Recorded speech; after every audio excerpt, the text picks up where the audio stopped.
Prof. Murray is the former head of Department of Psychology at the University of Pretoria, a past president of SAISA. Prof. Murray is currently Professor Emeritus in the Department of Psychology, Faculty of Humanities since 2023. He is currently the head of the Interdisciplinary School of Psychology at the University of Pretoria and also still teaches psychometrics currently to the MA research students. In today's webinar, Prof. Murray will highlight some of the work from his book, Realism and Psychological Science.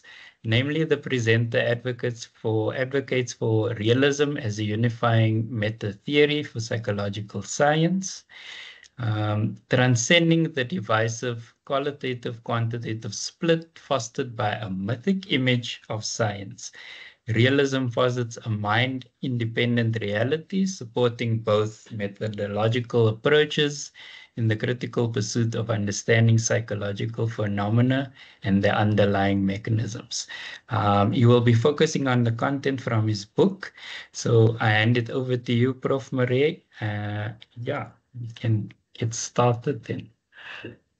Thank you, Chair Suleiman, and thank you, Fatima, for the invitation. It's wonderful to be here and to share some of my ideas with you. I'm going to, I have slides, so maybe Suleiman or Chair, can I use the share button? Prof. Murray, please go ahead and share your screen. Okay, great stuff. Thank you.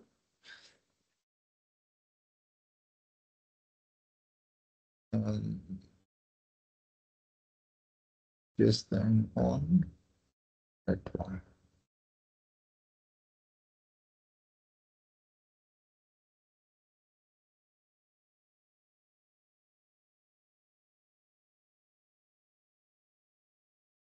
Okay, there you go. Can you see my first slide? Yes, it's visible from our side. Okay, great stuff. Thank you.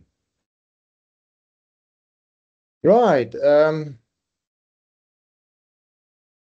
I will be talking. I'm trying to move this one thing here. Sorry. There you go. All right. So I will be talking about my book. As you can see, the topic is regrounding psychological science, why realism transcends the methodological divide. So I'm going a bit beyond my book. The principles are there. I will point them out. But it's a more in-depth discussion of what realism is, what it can mean, and so on. And I was in this seminar, I will webinar. I will say something more about why or how even realism transcends the methodological divide. Right. Now, to give you a brief overview of my book, which the chair graciously shared at the beginning, Realism and Psychological Science, I discuss a number of things. As you can see there on the screen, I talk about 3 levels of split in psychology. And most of you are probably aware of all these splits, or divisions or dualisms, or what I call a split for now. And I'll be I'll say something quickly about the applicative split, methodological split, the meta-theoretical one. And then in the book itself, I look at the realism and some different versions, amongst them critical realism. There are quite a lot of realisms, but in the book I point out certain shared assumptions and views between these realisms, so as to provide a coherent picture for science. And the whole idea is to utilize realism or critical realism in my case as a meta theory. And I'll explain what meta theory is in a while. Let me quickly say something about the three divisions. You all are well aware of the applicative split. I mean, most of us in psychology, and if you get trained in psychology, clinical counseling, or even research, you are confronted with the scientist practitioner requirement. Sorry? No.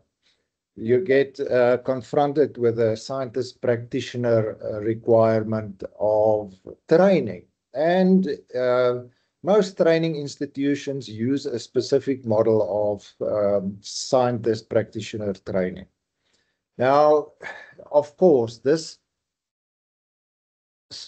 dualistic type of thing sometimes clashes in our minds and in practice, because you would rather like to focus on the scientist part or the research part. And if you're a practitioner, you tend to neglect the scientist part and so on. So you can see there's historically, there's always a bit of an imbalance between the two. And this applicative split is also due to the issue that I'm going to discuss later on. Secondly, the methodological split in psychology is the one well known, which I'm addressing today, is the quantitative qualitative one. And I'm not going to say much about that.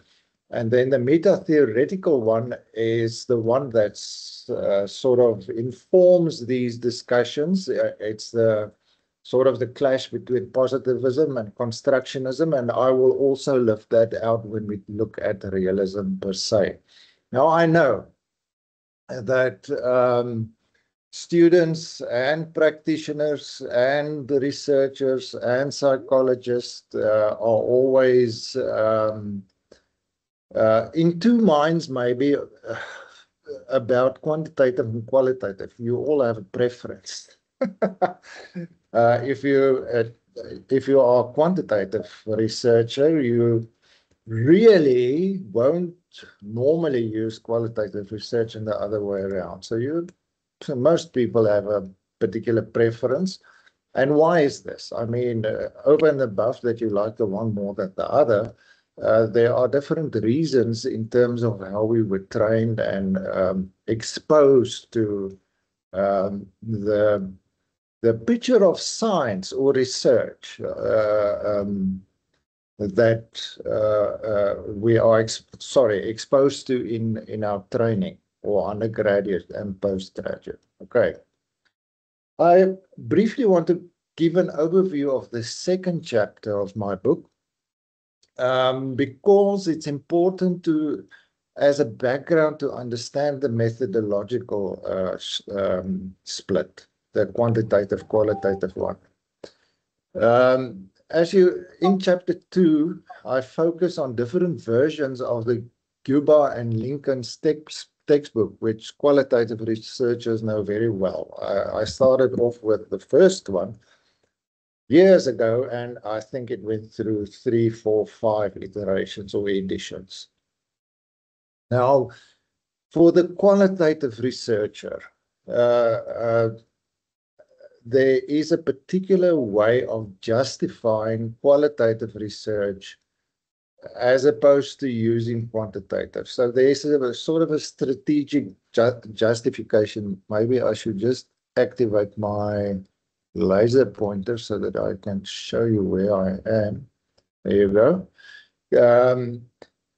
The one way is of justifying qualitative research, well, quantitative as well, but I'm talking about certain narratives in Guba and Lincoln's textbook, is to create a paradigmatic framework.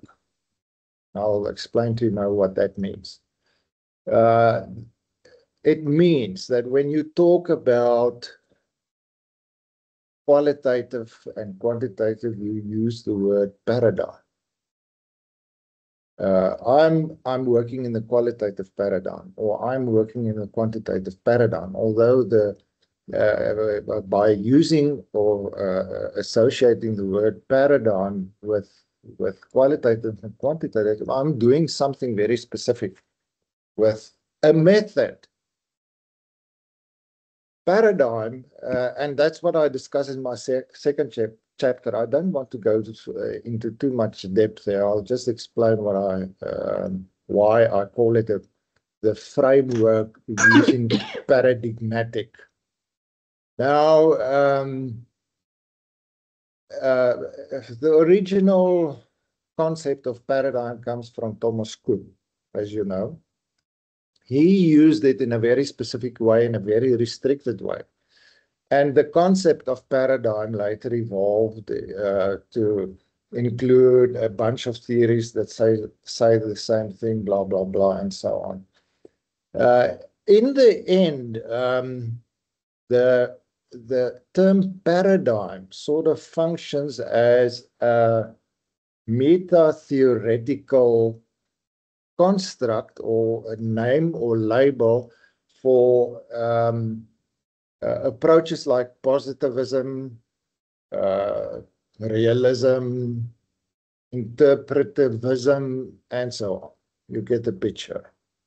But now, and I think that's fine. I think that's fine when you use paradigm in terms of these meta theory level frameworks, it's fine. But we talk or tend to talk about the qualitative paradigm. Qualitative paradigm or quantitative paradigm means merely the method. It's not up there with a meta theory. So one of the effects of using words like this, and as I said, creating a paradigmatic framework for talking about methods confuses the matter a bit and actually places it on a level where you can easily justify your approach against the other one. I mean, if I work in the quantitative paradigm, we know it. They are incompatible, blah, blah, blah, and so on. But it's a method. And I'll come back to this issue of method and using something else for qualitative and quantitative rather than a paradigm. All right. Second one is constructing and critiquing a positivist image of science. So the qualitative people, you know that. I mean, you know what's wrong with positivism. And I'll go through a few as we go along. So by constructing a specific image of science, quantitative science, you can react easily to that, and I'll show you in a minute. Then, of course, linking quantification with positivism, of course. Quantification is sort of a given, or we view it as a given for the scientificity of science. That's one of the issues. So if the more you link quantification with positivism, the easier it is to defend your opposite position of qualitative approaches. Then appealing to the nature of social reality. You guys know that very well. Social reality consists of meaning. I interpret, I cannot measure that.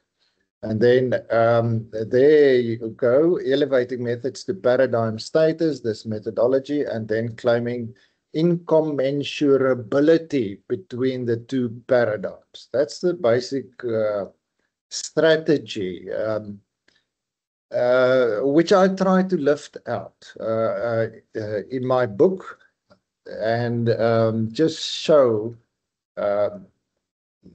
that by doing this, we are constructing what I call a mythic image of science. And there you can see positivism on the left-hand side, positivism and the mythic image of science. It consists of various assumptions that you can see there on the screen. And I'm not going through this in detail because I see the time is quickly passing by and I'm talking way too much. So first of all, or there's three ontological assumptions, epistemological assumptions, methodological assumptions. Ontological is assumptions are how do you view reality, the thing that you work with.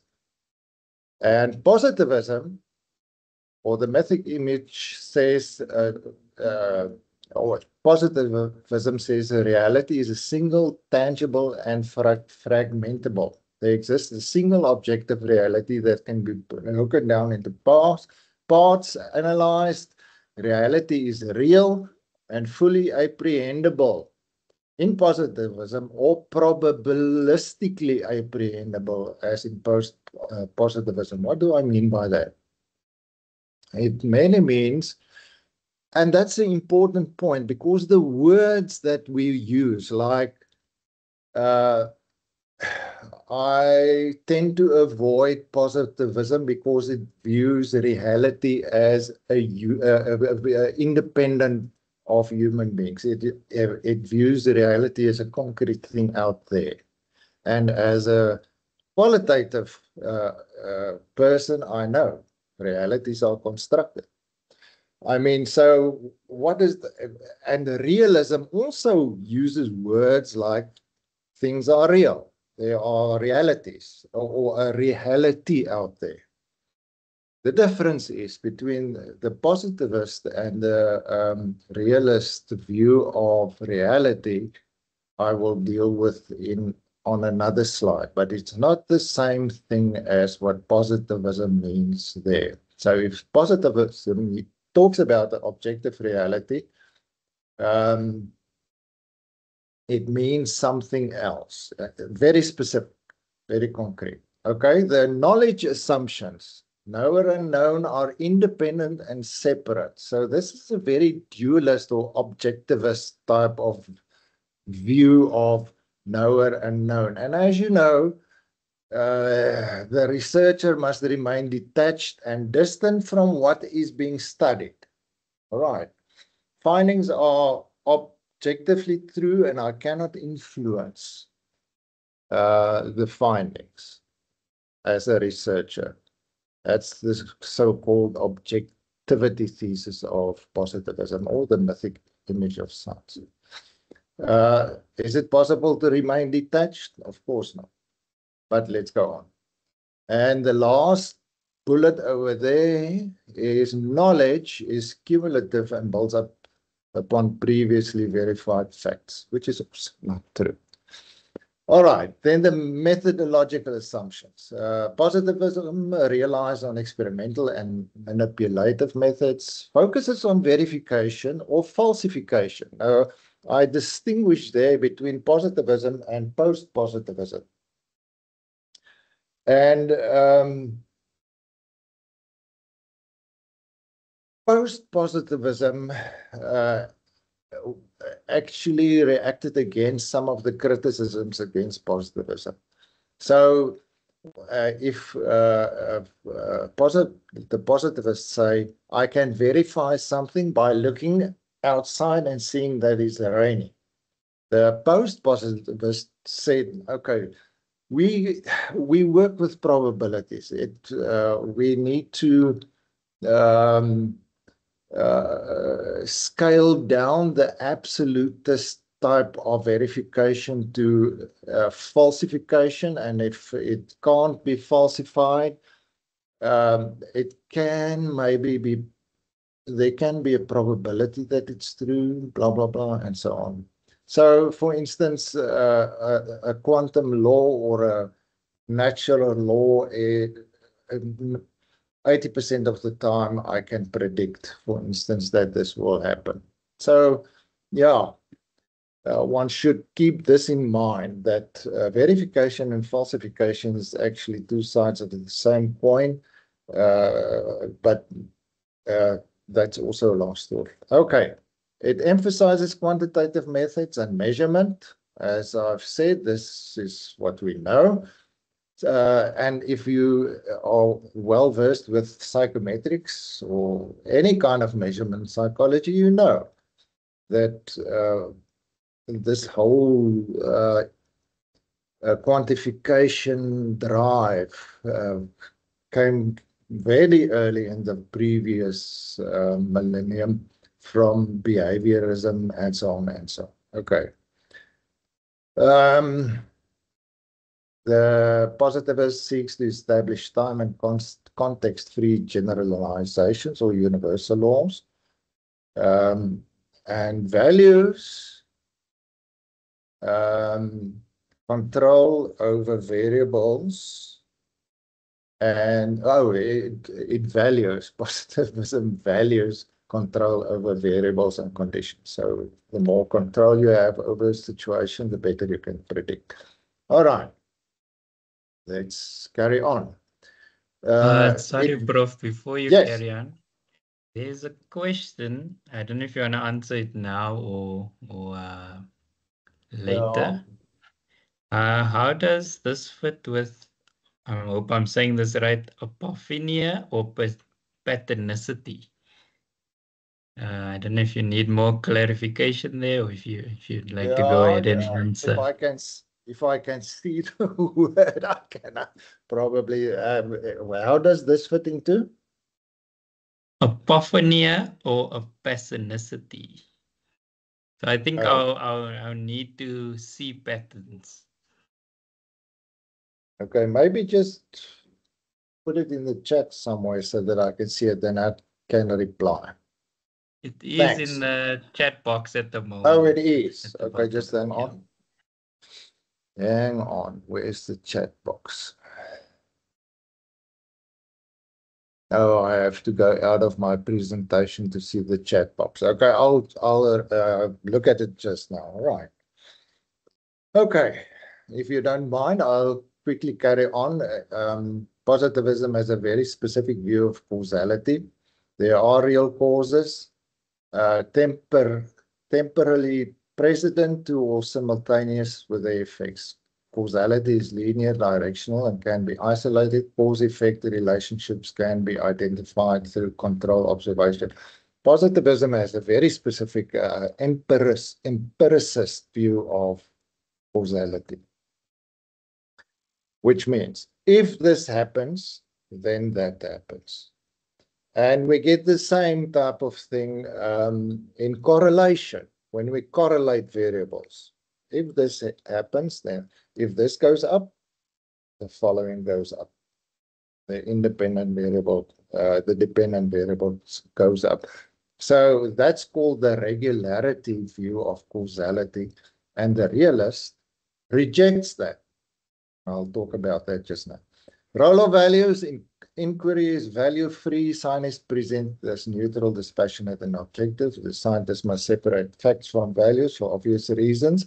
And then the aims of science is prediction, control of phenomena, and establishing universal laws, and the reductionism. In other words, biological things can be reduced to mere physics. Not mere physics, to physics. It's only just physics, movement of molecules and blah, blah, blah, blah, which is not true. But that's what the reductionism means in positivism. Right. I just need to move my one button. Now, the positivist image, which I mentioned just now or previously, you remember that I said the reality is single, tangible, and fragmentable. The qualitative method's justification is, why do they reject the positivist image? Because reality is multiple, constructed, holistic, different groups experience different realities. And then there's a critical or realist alternative.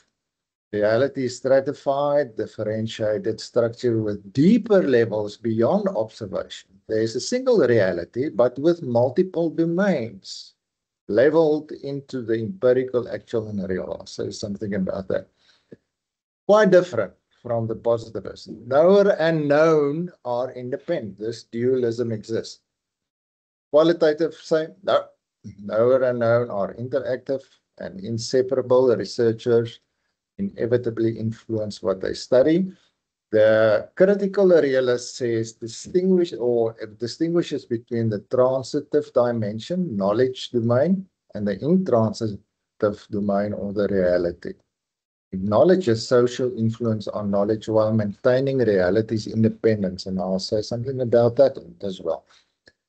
Time and context-free generalizations are possible.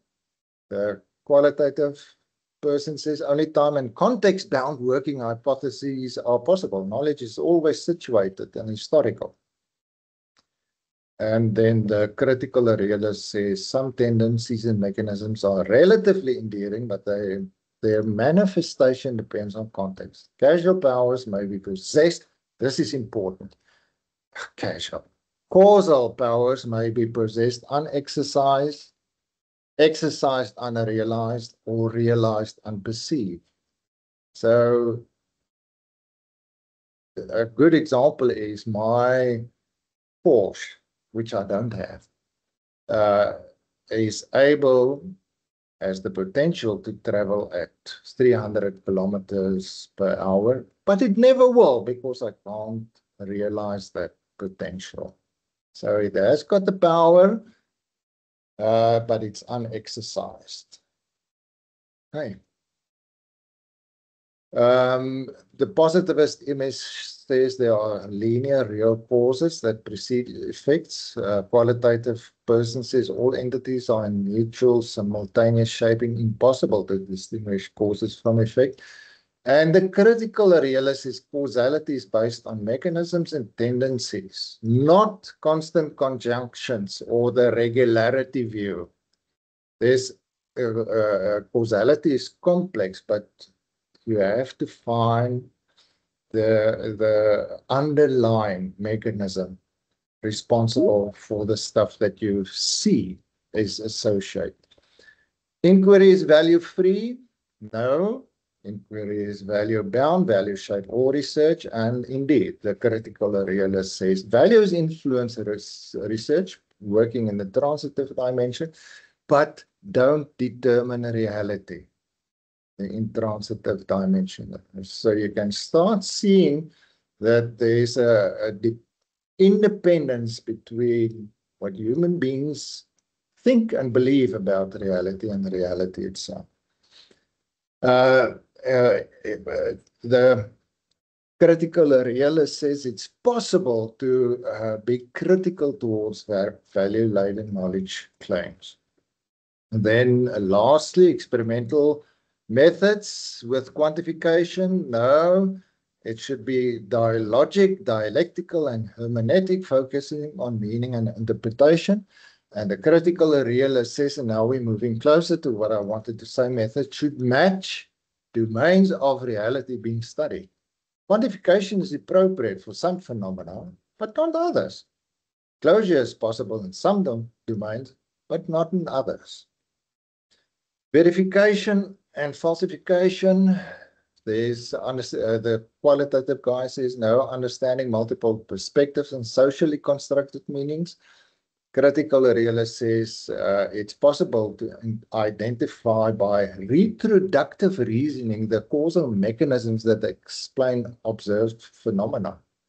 So in other words, I construct models and I can test that model. I can look at history. I can retrospectively look at the causes of some of the events that happened and assess that against other interpretations. Right, the last one, prediction and control. Aim is understanding, emancipation, and a reconstruction of multiple realities, while the critical realist says the aim is explanation through uncovering generative mechanisms. We've got a visible reality where stuff sometimes happen, but there's a layer or a deeper level that I need to uncover in terms of explaining stuff that's happening. And the critical realist can critically engage with both the natural and social reality. Okay, and I'll Now you've got an idea of what critical realism involves. So let me emphasize it very specifically. The core principle is a mind-independent reality exists. All right. Despite the mind-independent reality, if I look at the world outside, and if I look at other people, and if I look at myself, I can see that there is ontological depth. Reality is stratified and structured. It consists of the empirical, actual, and real. What does that mean? Empirical is what I can observe. The positivist works mainly with the empirical part, and it collapses that with all the other levels. So in positivism, we get an empirical story, but that's not the end of it. The stuff that I can see and experience and observe is restricted to the empirical part. Or there's also an actual part. Stuff happens, which I don't see. So somewhere in a bush, somewhere, a lion yawns. I can't see it, but it's happening. That's the actual. Below that level is the mechanisms that are responsible for the events on the empirical and the actual, and that's what we are after. We want to study the underlying mechanisms generating observable phenomena. And as you can see, observable phenomena can happen or cannot happen, and I might be at the right place at the right time to see something, or I might, or maybe it doesn't happen. Right. So critical realism is very, very adamant about the thing called the epistemic fallacy. We've got two levels of reality, the intransitive domain, which is reality, and the transitive domain, which is the knowledge that we create about stuff out there. So our theories, assumptions, traditions, all our cultural work resides in the transitive domain. Point is, it might be wrong. We know that. I can construct a theory about something and it can be proved wrong somewhere in the future. And that's how science works. I mean, you construct a model or expectation of something, and then the facts or the observations do not align. So in the transitive domain, our knowledge, theories, and facts are relative and fallible. These are socially constructed. And now it's you can call the epistemological view of critical realism sort of a soft constructionism. It fully endorses the fact that you construct knowledge, but not reality. All right, that lies in the intransitive domain. And then lastly, the critical inquiry is a very important thing that I also emphasize in my book. I've sort of tried to lift out the issue of critical inquiry in science as the method that, well, sort of method that science uses. You claim something, reality or somebody else or what have you, can refute that by means of whatever. Science is a critical endeavor involving claims and counterclaims to understand the reality, understand the mechanisms that cause the stuff that we see in the social world, in the psychological world, and in the natural world. Okay, now, a very, very important thing is to look at data because our methods we apply to data. So what do we analyze and interpret in the process of research of science? Real things or reports of real things?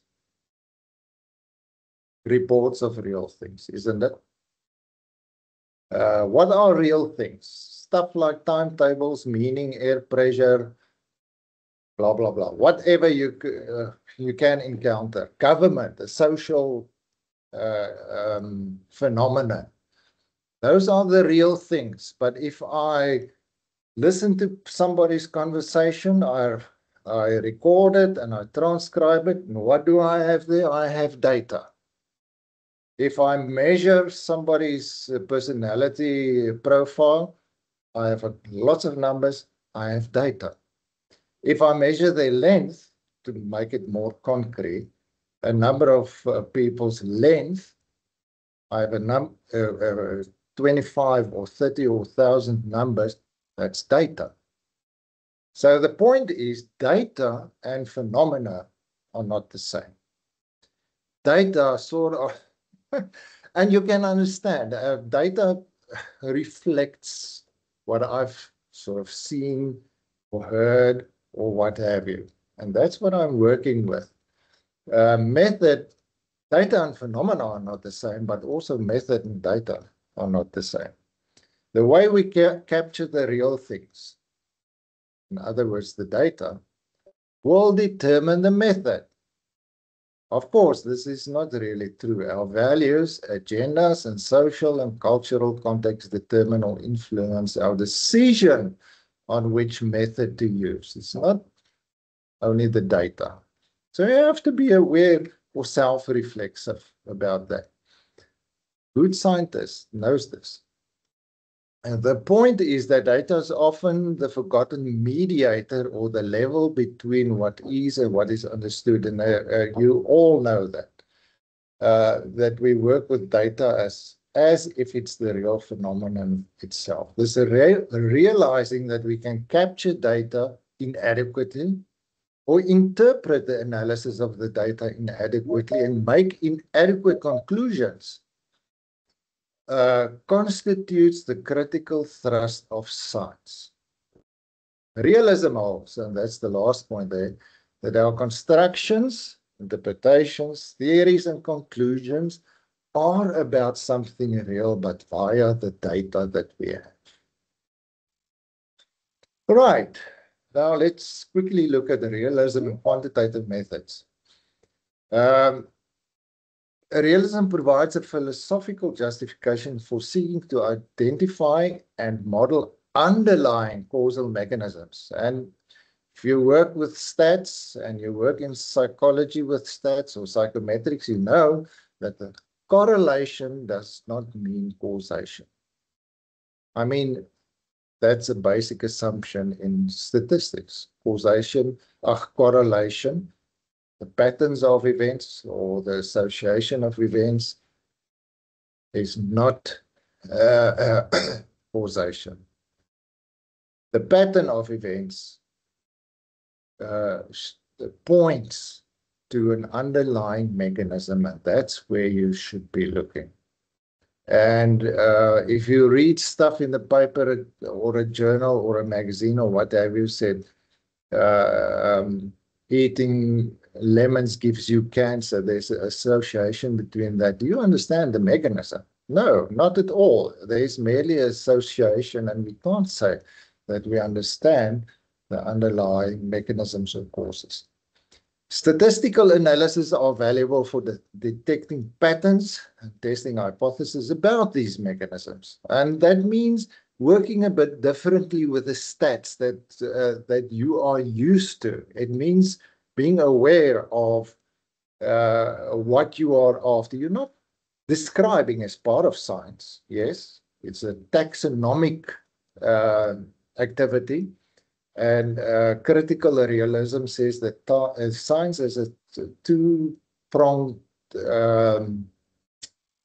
task. The one is taxonomic, describing the phenomena. Other is explanatory, understanding the phenomena.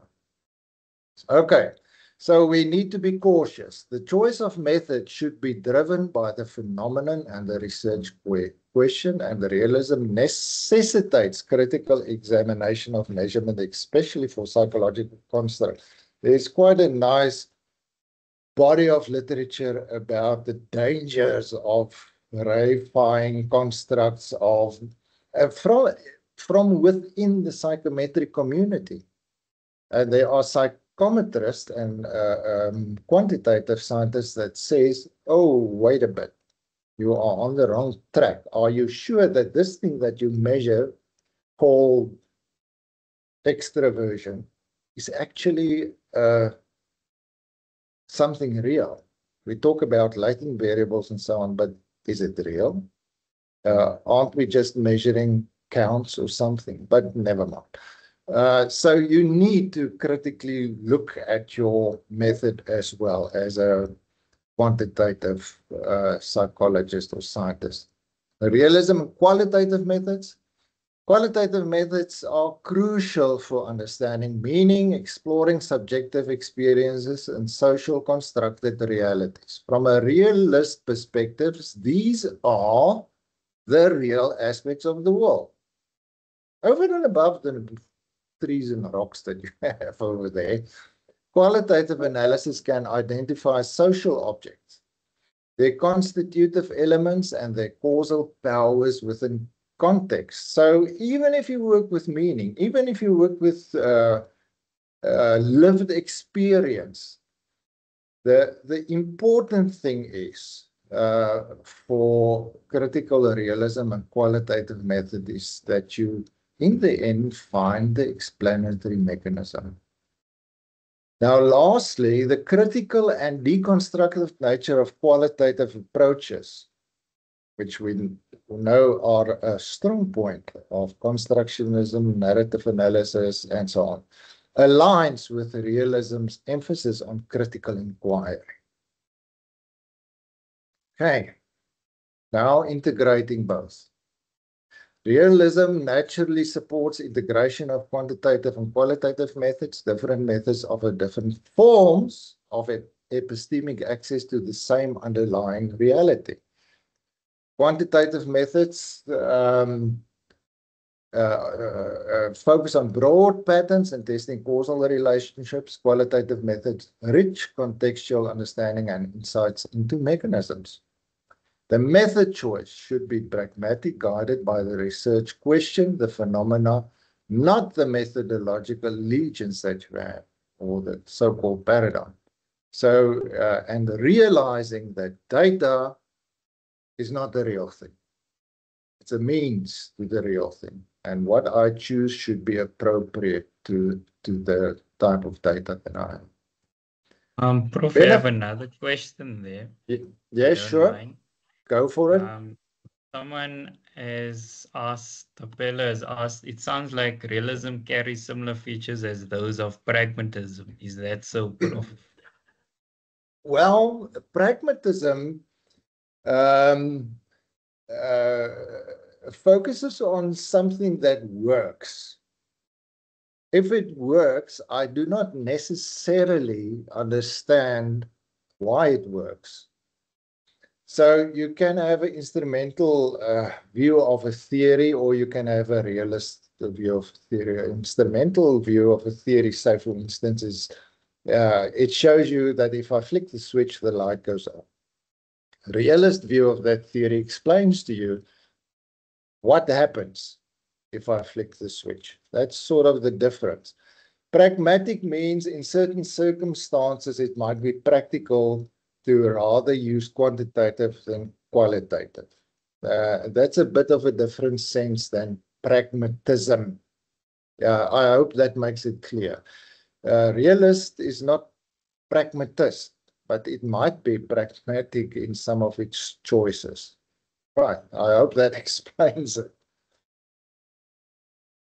Sure, it's clear. All right, thank you. Benefits of a realist method theory. It moves beyond unnecessary dichotomies, fostering methodological pluralism. That's very important. It's not like mixed methods. Mixed methods give you a nice guide, and that's sort of a pragmatic or pragmatist type of combination of methods. But realism says, no, if we have a very specific view of reality, of knowledge, and of data. And you need to adapt your method to the phenomena and what the data provides you.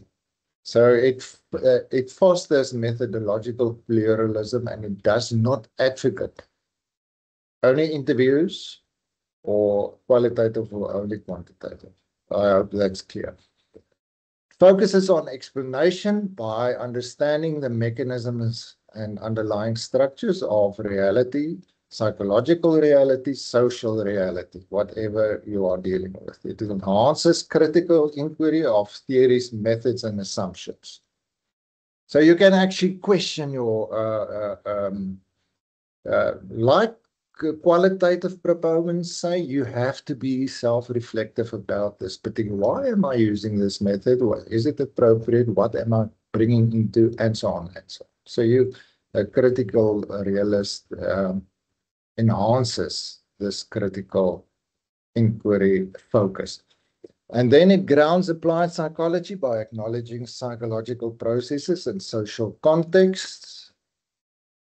And finally, the mythic image has constrained our thinking. As you can see, we've discussed the mythic image, which is the stuff that we believe about positivism.